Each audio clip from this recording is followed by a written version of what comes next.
संशय एक प्रकार से मनुष्य के जीवन का विकार है। संशय और अविश्वास से भरा मनुष्य हमेशा हाँ और ना के बीच में झूलता रहता है। वह निर्णय नहीं ले पाता और ऐसे में वह सफलता से हमेशा दूर ही रहता है। आज का यह वीडियो एक ऐसे ही संशयालु भक्त का है जो साईं बाबा के लीलाओं पर यकीन नहीं करता था और बाबा की परीक्षा लेने वह शिरडी आ जाता है।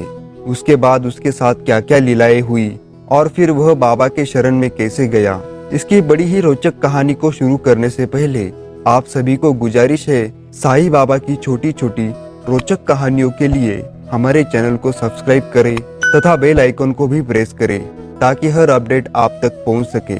यह कहानी है मुंबई के हरि कानोबा की। वो बड़े ही संशयालु और अविश्वासु व्यक्ति थे। अपने मित्रों और परिवार के लोगों द्वारा बताए साईं बाबा के लीलाओं पर उनको जरा सा भी यकीन नहीं था और इसी के कारण वह बाबा की परीक्षा लेने शिरडी आ जाते हैं। उन्होंने सिर पर जरी की पगड़ी और पैरों में नए सैंडल पहने हुए थे। उन्होंने बाबा को दूर से देखकर उनके पास जाकर प्रणाम करना चाहा, किंतु उन्हें अपने सैंडल चोरी होने का डर सता रहा था। सोच विचार करने पर उन्होंने अपने सैंडल मंडप के एक कोने में सुरक्षित जगह छोड़ दिए और मस्जिद में जाकर बाबा के दर्शन किए, परंतु उनका ध्यान बाबा से ज्यादा अपने सैंडलों पर ही था। बाबा से उदी और प्रसाद लेकर जब वो लौटे तब उन्होंने कोने में देखा तो सैंडल कहीं नजर नहीं आए।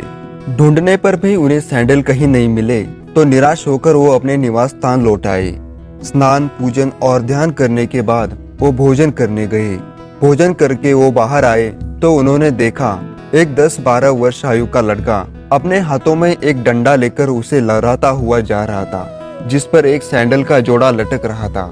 उस लड़के ने वहां मौजूद लोगों से कहा कि बाबा ने उसके हाथ में यह डंडा देकर रास्तों में घूम घूम कर हरि का बेटा जरी का फेटा पुकार लगाने को कहा है, और जो कोई उसे कहे कि यह सैंडल हमारे हैं, उसे पहले ये पूछ लेना क्या उसका नाम हरि है और उसके पिता का नाम क से कानोबा है, और साथ में यह भी देखना कि वो सिर पर जरी की पगड़ी बांधे हुए है या नहीं, तभी उसे यह सैंडल दे देना। उस लड़के की बातों को सुनकर हरि कानोबा बहुत ही आनंदित और आश्चर्यचकित हो गए और आगे बढ़कर उस लड़के को अपनी पहचान बताई और अपने सैंडल ले लिए।